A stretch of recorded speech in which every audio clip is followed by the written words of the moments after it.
Hi, Dr. Brown here with a tutorial on what to expect from foam rolling, okay?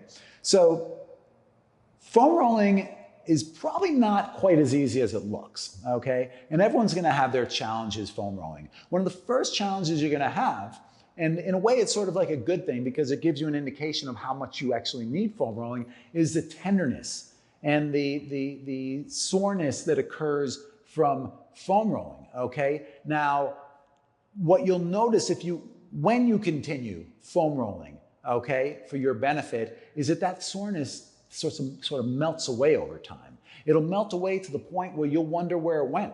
And you'll sort of maybe even question yourself at a certain point, am I doing this right? Because I don't feel that same soreness and tenderness as when I started. But you want to know something, that's the indication that you are doing it right. You're eliminating those trigger points, you're eliminating those sore and tender points in the muscle, and you move on from there. Now, when you get to that point where you've melted those trigger points and you're not feeling that intensity and tenderness, that's not when you stop foam rolling. It's not as if foam rolling is a cure, it becomes a habit.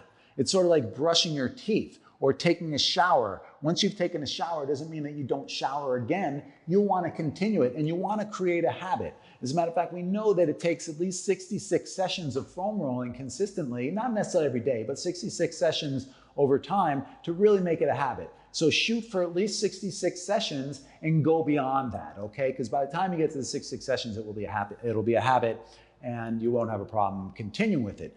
Foam rolling, one of the misbeliefs about foam rolling is that you're rolling your muscles. Well, you are rolling your muscles because they are there. But what you're really impacting and affecting is the myofascia, which is the coating around the muscle. And you're rehydrating and bringing greater resilience into the myofascia. So keep that in mind as well. Foam rolling will decrease the amount of time of post-workout soreness, so you'll benefit from that as well. So if you're someone who's doing some weight training, let's say, or some running, you'll find that post-workout soreness will be decreased greatly through foam rolling. Always foam roll before a session, okay? And if you have time, foam roll after the session. But before the session is when it's most important and when it will improve your performance, okay? We have a number of classes coming up in this series of myofascial release and foam rolling, okay? It includes a kit with tools that you'll be using and I'll be talking about. As a matter of fact, you can see the tools right over my right shoulder here.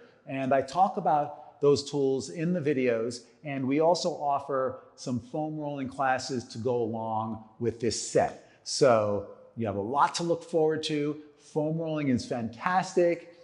It's not as easy as it might look, but anybody can do it, and you will get good at it, and you will find that it will increase your performance, decrease your recovery time, and improve the quality of your life overall. So thank you for listening. And until next time, stay well.